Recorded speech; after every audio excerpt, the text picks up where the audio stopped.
we get very excited every time there is, news on technology, and now ChatGPT and AI much more accessible.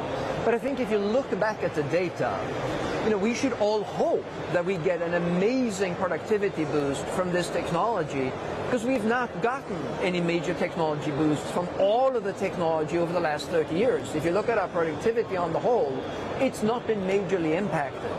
And we are hopeful that ChatGPT is going to help augment human capability. But in every case, it starts to create more jobs, hopefully improves productivity, and it doesn't displace more jobs than it creates. We've been watching some of the labor force numbers, both of us, and wages are still high. At the same time, that productivity has come off. There's quiet quitting. There's the pushback around remote working still. The labor market remains tight. It does feel as though the C-suite is very quickly leaning into this generative AI story for those productivity gains. Do you think at this point it could help the tight labor market?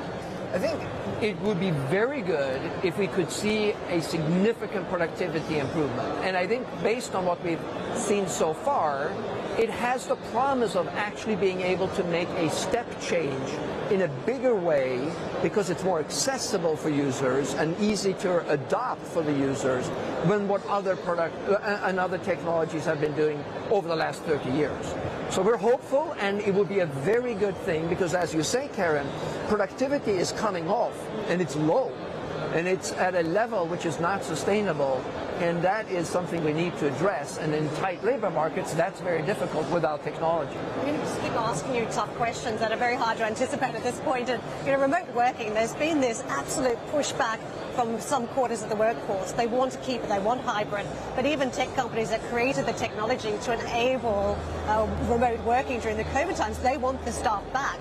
As we talk about generative AI and more technology in the mix, where does it leave hybrid? Does it facilitate? Does it allow it to remain a feature? In fact, does it remove that because you need even more human contact? Well, it's going to be difficult to predict, to your point, but I think what you're pointing at, though, is the advent of remote working, we thought, was primarily pandemic related. And we're coming off many of the pandemic anomalies now in labor markets, supply chain, all kinds of areas where things are normalizing. But remote work remains very high on the list of workers and talent in terms of what they would like to see when they engage with an employer. And we also see other workers that haven't benefited from remote working wanting to have control over their lives to a much greater degree. So I think one of the very interesting aspects will be, is this the new normal? Is it like this going forward? And all of the employers that clearly want their teams back so you get better collaboration, creativity, being together, being an organization is a team sport, and all of those reasons, whether they will win out and actually reverse the trend that has now been firmly embedded for the last 3 years. And at this point, it doesn't look like it's going to change.